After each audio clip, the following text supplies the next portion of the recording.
wabarakatuh.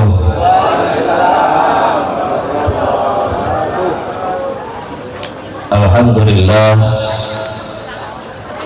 alhamdulillahirabbil alamin. Alhamdulillah ala ni'matillah. Alhamdulillah ala ni'matil iman wal islam. Asyhadu an la ilaha illallah wahdahu la syarika lah, wa asyhadu anna Muhammadan abduhu wa rasuluhu alladzi la nabiyya ba'dah. Allahumma salli wa sallim wa barik ala sayyidina Muhammadin miftahi babi rahmatillah adada ma fi ilmillah. Salatan wa salaman daimaini bidawami mulkillah wa ala alihi wa sahbihi wa mawalah, amma ba'd.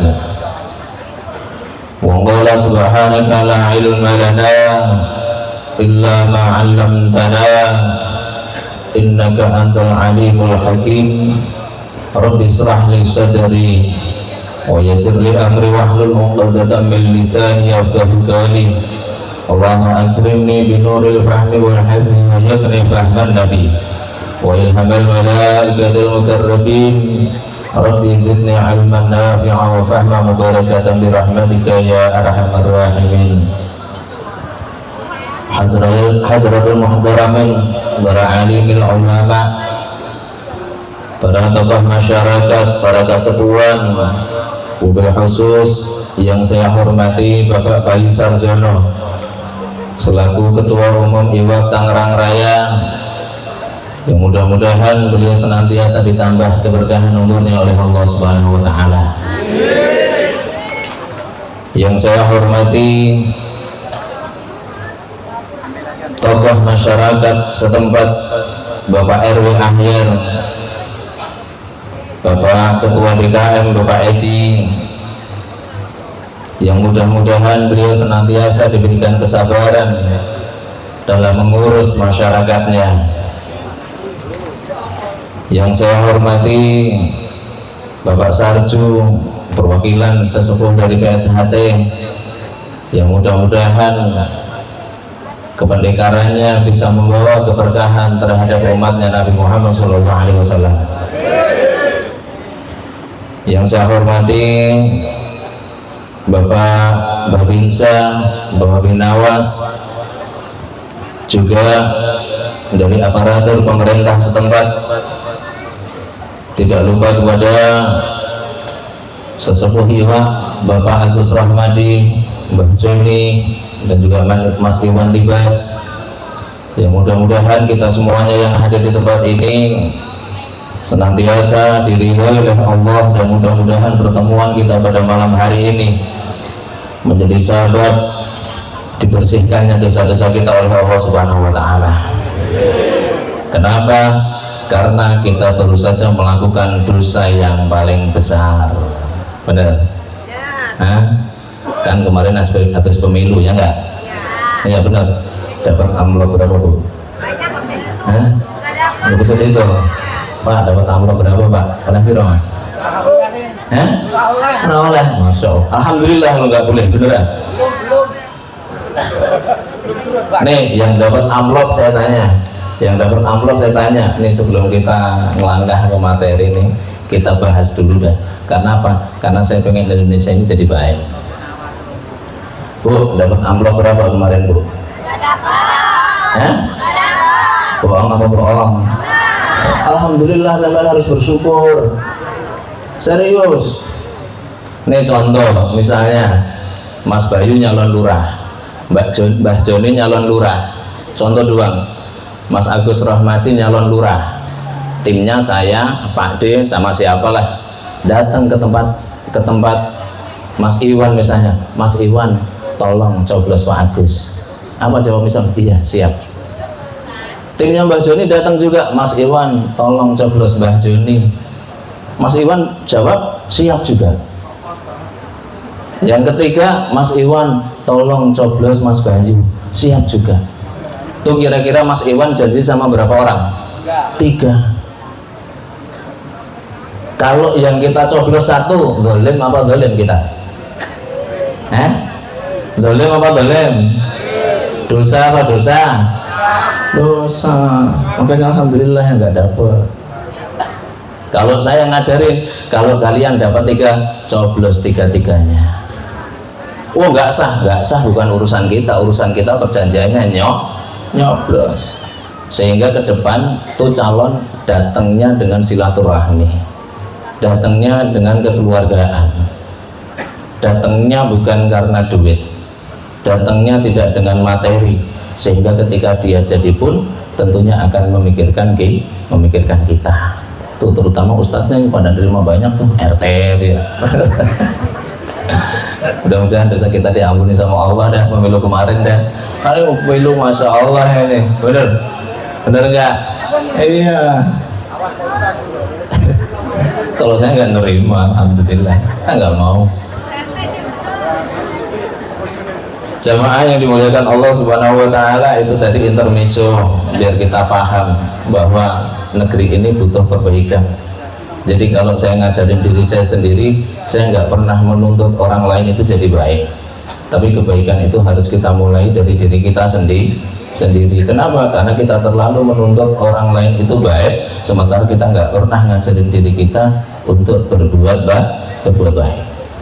Salawat dan salam semoga tetap tercurahkan kepada junjungan kita Nabi besar Muhammad Sallallahu Alaihi Wasallam, yang senantiasa akan kita nantikan syafaatul uzmanya besok di yaumul qiyamah. Kaitannya sama sedekah sesuai dengan tema, ada satu kisah. Makanya dikatakan oleh Nabi bahwa sedekah itu bisa memperpanjang umur. Dalam satu kisah pada masanya Nabiullah Ibrahim alaihissalam, itu ada kisah seorang pemuda yang sudah dinas oleh Allah Subhanahu Wa Taala dan sudah mengutus malaikat Israel untuk nyabut nyawa tuh pemuda. Misalnya, wahai Israel, cabut si fulan hari ini jam sekian, detik sekian, caranya seperti ini kata Allah. Dan saat itu Nabiullah Ibrahim alaihissalam dikasih kasab sama Allah Subhanahu Wa Taala. Kasab itu bisa melihat sesuatu yang nggak bisa kita lihat.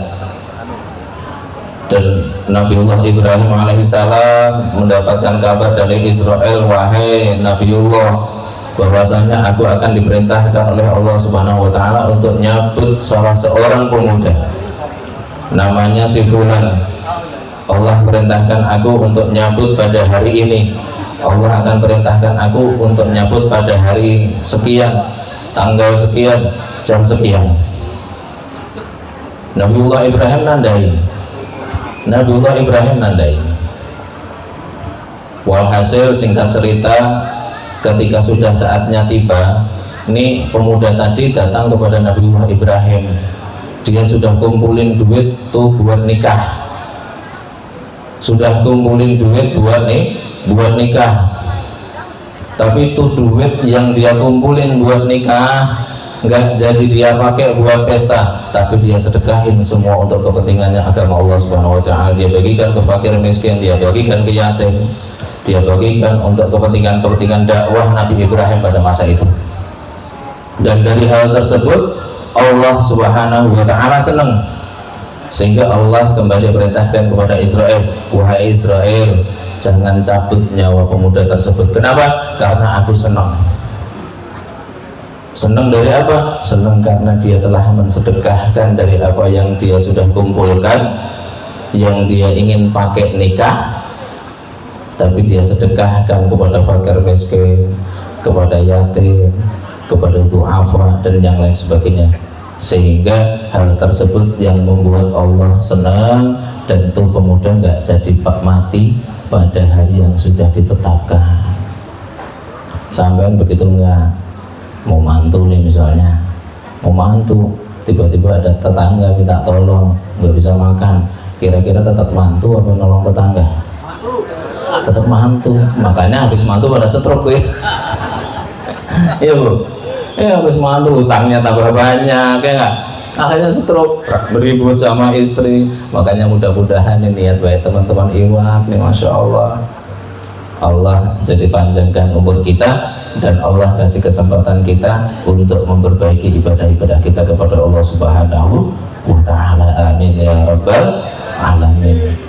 Kangen, saya kangen, udah lama gak bisa ikut kegiatan iwak. Saya aslinya Klaten juga Pak, saya aslinya Klaten juga di Belmas Bayu. Siap Mas, untuk malam minggu saya kosongin jadwal, tetap aja masih 3 jadwal malam ini. Tapi mudah-mudahan pertemuan kita, silaturahmi kita menjelang Ramadan itu menjadi sabab kita besok kuat menjalankan ibadah puasa Ramadan selama 1 bulan penuh ya. Jangan di awal sama di akhir doang ya. 1 bulan penuh, 1 bulan penuh insya Allah. Jamaah yang dimuliakan Allah Subhanahu wa ta'ala, Allah itu senang sama seseorang yang mengistiqomahkan amalnya. Belum lama ada satu kejadian nyata, ini sekitar tahun 2000-an, yang terjadi di negeri luar sana, di daerah Yaman. Ada seorang yang dia ahli maksiat, dia nggak pinter dalam ilmu agama, dia tidak banyak di dalam ibadah, dia tidak banyak di dalam sedekah. Namun kesungguhannya suatu saat datang kepada seorang imam, yang ketika imam tersebut selesai salam setelah sholat jamaah, tuh orang udah tua, orang nggak zikir lagi, tapi langsung datang di depan imam. Mohon maaf, lututnya itu dipertemukan dengan lututnya imam, dipertemukan dengan lututnya imam, sambil dengan kesungguhan hati, wahai Tuhan, kalau bahasa kita wahai kiai, wahai ajengan, tolong ajarkan tentang apa yang membuat Allah senang kepadaku. Tolong ajarkan sebuah amal sehingga aku mendapatkan mati dalam keadaan husnul khatimah. Maka tuan tersebut, kiai tersebut, syekh tersebut menjawab dengan hal hadisnya Nabi Muhammad SAW yang diriwayatkan oleh Imam Abu Hurairah an Abi Hurairah radhiyallahu anhu qala Rasulullah sallallahu alaihi wasallam kalimatani khafifatani 'ala lisan tsaqilatani fil mizan, kata Nabi, habibatani ila rahman subhanallah wa bihamdihi subhanallahil azim. Apa kata imam tersebut kepada orang yang bertanya kepada dirinya, bahwasanya Nabi Muhammad SAW itu mengajarkan kepada kita 2 kalimat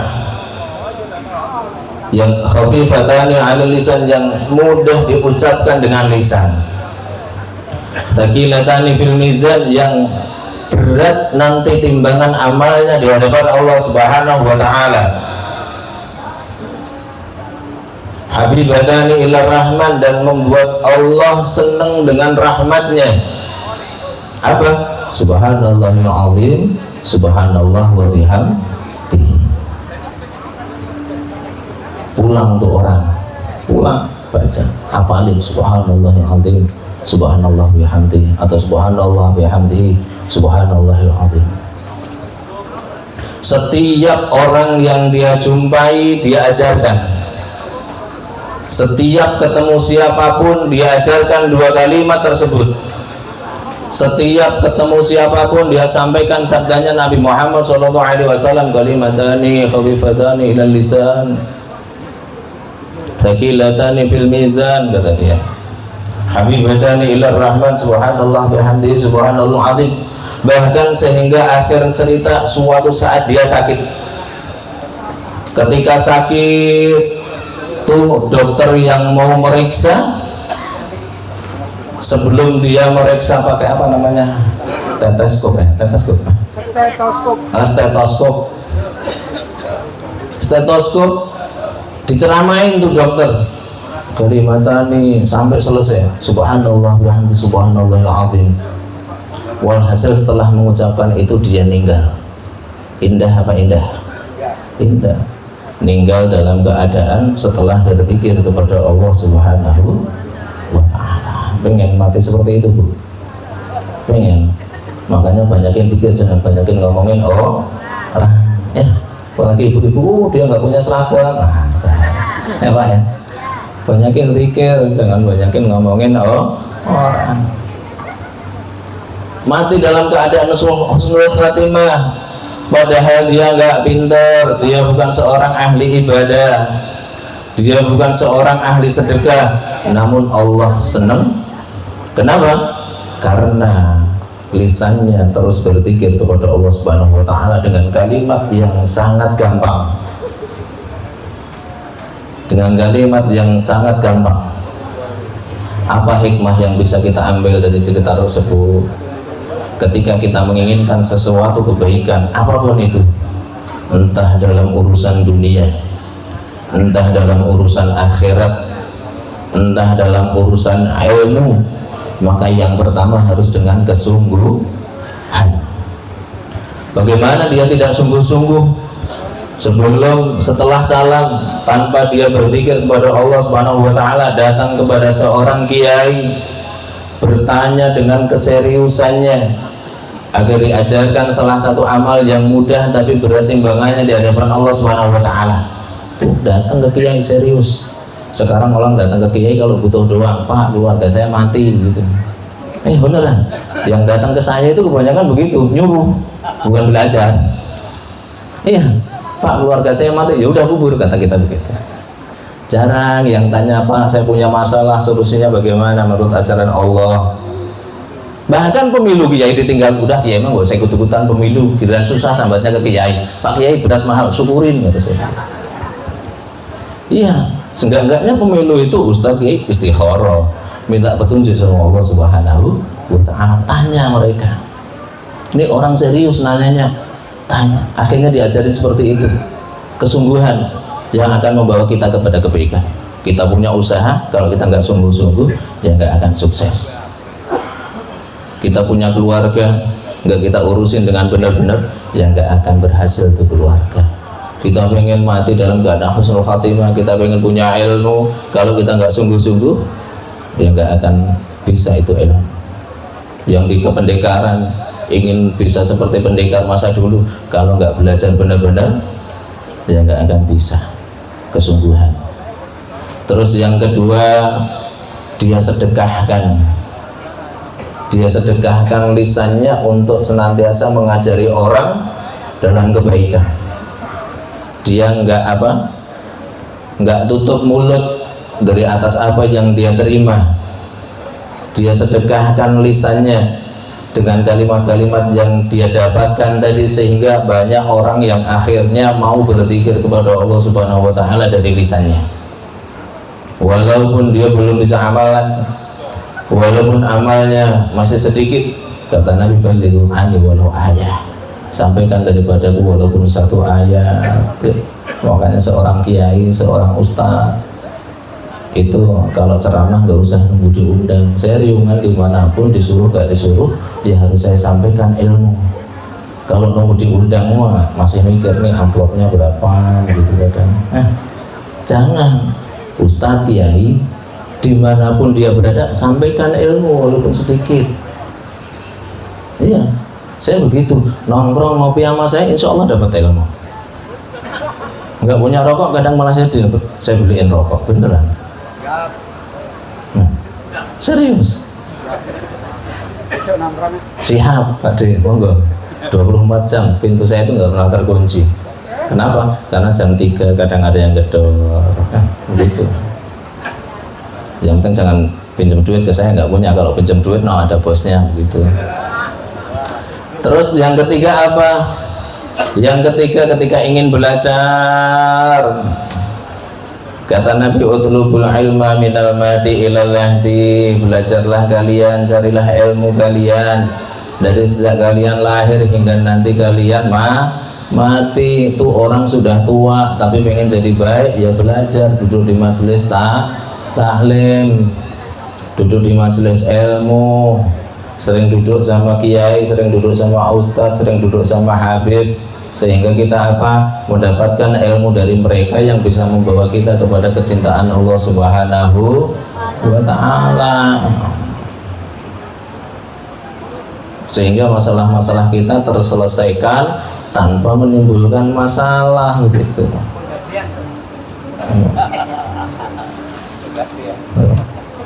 Iya. Terus yang keempat apa? Ketika kita ingin mendapatkan sesuatu yang baik, itu tadi harus istiqomah, terus menerus lakukan. Saat ini kita sholatnya baru bisa maghrib, ya udah maghrib doang kerjain. Baru bisanya isya doang, ya udah isya aja terus kerjain.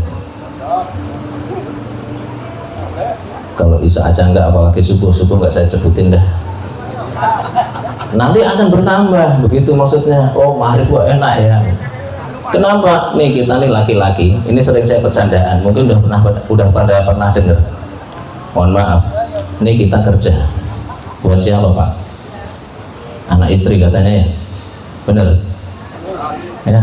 Kita kerja buat anak istri, kadang sampai lupa ibadah, gak inget sama Allah Subhanahu wa ta'ala. Mobil kita punya, rumah akhirnya punya ya, mobil kadang gak cukup satu, motor semua komplit dah. Kita masih muda, ibadah kita kurang, tiba-tiba kita mati, mati. Yang akan seneng siapa? Hah? Suami barunya, bener nggak? Iya, umur kita baru 40 tahun misalnya, 45, istri kita masih 40 tahun, bohai lagi. Siapa yang nggak seneng sama janda kaya, ya nggak? Masya Allah. Kita mah ibadahnya kurang karena nyari duit terus, yang alasannya buat anak istri. Nggak taunya Allah takdirkan kita mati duluan. Yang seneng siapa? Suami barunya, Pak. Iya, bener Bu. Nih sampean kalau ditinggal mati suaminya sekarang, kira-kira pengen nyari suami lagi nggak? Hah? Bohong. Iya, kita mah bapak-bapak karena ibadahnya kurang, sedekahnya kurang, sholatnya kadang males. Kita mah digebukin di neraka, digebukin di alam kubur sama mungkar nangkir. Sementara istri kita sudah kelonan sama suami barunya, menikmati mobil yang boleh kita cari, menikmati rumah yang boleh kita cari, ya enggak? Bener Pak. Sholat Pak ya, puasa besok jangan sampai enggak. Iya. Beneran ini. Pernah nggak bayangin begitu? Sekali-kali bayangin Mas Kenyung. Iya, istri kita masih cantik Mas Iwan ya. Istri kita masih cantik. Makanya kawin lagi. Bayangin ini pas loro. Jadi gitu. Istiqomah. Terus menerus lakukan. Kita bisa sholat maghrib ya sholat maghrib aja. Terus jangan putus. Oh saya masih mau maksiat juga, nggak apa-apa, kerjakan kebaikan. Dulu saya pernah nongkrong di Gelang. Di situ yang mungkin sering nongkrong di situ ada Mas April, Mas Tony. Itu teman-teman saya nongkrong dulu. Mereka minum saya ikut temenin. Ya, Mas Lelo, enggak, alhamdulillah kalau minum enggak, Mas Iwan saya. Cuman saya senang nemenin mereka tuh. Senang nemenin mereka. Kenapa? Nih kita manusia nih itu makhluk yang mulia. Saking mulianya, bahkan ketika sudah jadi tulang pun itu pasti kita bakal diurus sama manusia juga. Kenapa? Karena Allah yang menghendaki kita mulia. Contoh, ini ada kasus pembunuhan, sampai setahun nggak kecium, pada akhirnya kebongkar nggak? Kebongkar. Dan bakal diurus sesuai dengan agamanya. Dipendem di toilet, pendem di kloset, tetap bakal kebongkar. Kenapa? Allah yang memuliakan kita manusia, bahkan malaikat pun derajatnya di bawah kita. Sehingga sesuatu yang mulia ini, yang saat ini mungkin teman-teman masih senang minum, senangnya masih dangdutan, kalau kita yang merasa dititipin ilmu agama sama Allah nggak mau nyampur sama mereka, ini emas selamanya akan di dalam comberan, padahal mereka emas. Ini nongkrongnya dulu di situ Pak Gelang, Mas Yahya, Mas Rudi itu kenal semua saya. Alhamdulillah tuh Mas Lelo udah mau sholat. Sekarang yang ikut di majelis saya kebanyakan teman-teman yang seperti itu dulunya, dan alhamdulillah sekarang mereka nyaman dan sudah tinggalkan dari apa yang dulu dia udah berbuat. Sehingga saya diajarkan sama guru saya, jangan pernah menjustis seseorang itu jelek. Kenapa? Karena kita nggak pernah tahu Allah kapan kasih hidayahnya. Tuh istiqomah, masih senang minum nggak apa-apa, tapi sholatnya jangan ditinggal. Begitu caranya, harus dipaksakan. Masih senang dangdutan, yang penting waktunya sholat, nggak masalah. Sehingga dari kebaikan tersebut itu nanti yang membuat Allah turunkan keberkahan, sehingga lama-kelamaan kita akan meninggalkan kemaksiatan yang selama ini kita berbuat. Jadi yang pertama hikmahnya tadi dari cerita itu, yang pertama sungguh-sungguh dalam menjalankan sesuatu. Terus yang kedua, belajar itu nggak kenal umur. Yang ketiga, terus sampaikan kebaikan walaupun kita belum bisa mengerjakannya, sampai itu. Terus yang keempat, apa tadi, istiqomah terus menerus, harus stabil, konsisten dalam menjalankan sesuatu, sehingga apa, di akhir hayat kita akan mendapatkan kegembiraan dari Allah Subhanahu wa Ta'ala. Yang punya rezeki sedekahin ya. Hukum apa? Hukum kita belum mati. Allah kasih umur kita itu bukan karena Allah sayang sama kita. Oh gue sayang sama Nugroho, makanya gue kasih umur panjang, kata bukan. Tapi Allah kasih umur kita karena Allah masih berikan kesempatan kepada kita untuk apa? Untuk memperbaiki ibadah-ibadah kita, untuk menebus dosa-dosa kita. Ketika seseorang akan meninggal dunia, itu ketika orang tersebut baik, maka malaikat Israel dan malaikat Jibril itu akan datang dengan membawa apa? Dengan membawa kain kafan yang sudah dikasih wangi-wangian dari surga. Makanya kita sering lihat orang yang hatinya bersih, padahal nggak kelihatan ahli ibadah, kadang meninggalnya wangi, benar.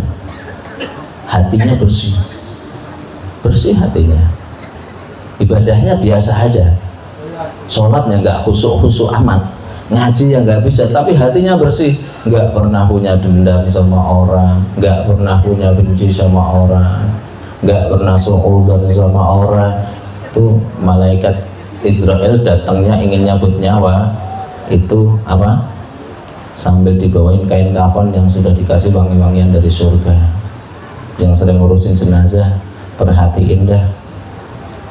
Namun ketika orang tersebut tidak banyak ibadahnya, hatinya penuh dengan kotoran-kotoran kebencian, hatinya penuh dengan kotoran-kotoran dengki, ibadahnya kurang, kemaksiatannya jalan terus, maka ketika malaikat Israel datang, itu yang pertama Israel akan cabut roh kita sampai dengan lutut.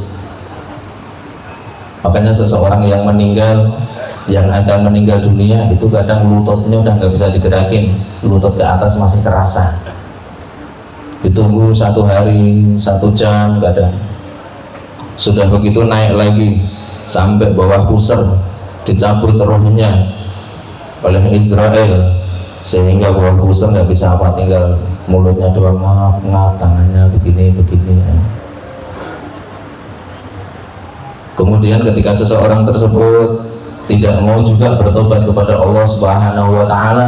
Akhirnya malaikat Israel cabut roh hingga leher,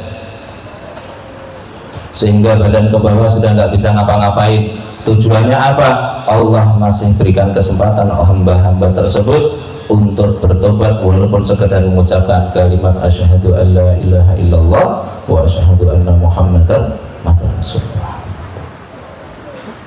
Sehingga ketika orang tersebut tidak lagi mau bertobat dan Allah cabut rohnya, dan orang tersebut sudah diperlihatkan neraka di hadapannya, dia hanya mengucap seperti apa yang difirmankan oleh Allah Subhanahu wa taala, Rabbi laula akhartani ila ajalin qarib fa asaddaqu minas salihin. Ya Allah, kasih kesempatan saya untuk hidup walaupun 1 detik. Kasih kesempatan saya untuk hidup walaupun 1 saat. Fa asaddaqu minas salihin, maka sesungguhnya akan aku sedekahkan semua hartaku, dan aku akan menjadi bagian orang-orang yang soleh. Namun kata Allah Subhanahu wa taala, fa idza jaa ajaluhum la yastakhiruna sa'atan wa la yastaqdimun. Telat lu tobatnya gitu.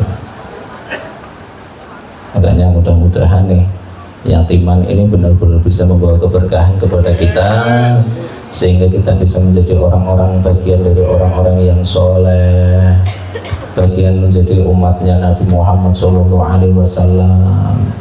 Walaupun ibadah kita sedikit, walaupun ibadah kita nggak banyak, ilmu kita nggak ada, namun sesuatu walaupun hanya mengucapkan subhanallah bihamdi subhanallahil azim, walaupun hanya bisanya sedekah ke yatim, sedekah ke fakir miskin, itu membuat Allah senang sama kita, dan kita nanti ketika meninggal dalam keadaan husnul khatimah. Amin ya rabbal alamin. Dan mudah-mudahan ini menjelang puasa Allah ampuni dosa-dosa kita, sehingga apa? Sehingga kita nanti menjadi hamba-hamba yang sanggup menjalankan ibadah puasa 1 bulan penuh, dan sesuai harapan Allah Subhanahu wa taala kita menjadi orang-orang yang muttaqin, menjadi orang-orang yang bertakwa, dan mudah-mudahan kita tetap diberikan petunjuk oleh Allah Subhanahu wa taala. Hati kita terus dituntun untuk duduk bersama orang-orang yang soleh, untuk duduk bersama tempat-tempat yang diridai oleh Allah Subhanahu wa taala, untuk duduk di majelis-majelis dzikir, untuk duduk di majelis-majelis taklim. Dan mudah-mudahan ketika kita nanti meninggal, kita kumpul saat ini tidak hanya di dunia, tapi kita nanti juga berkumpul di surganya Allah Subhanahu wa taala bareng-bareng.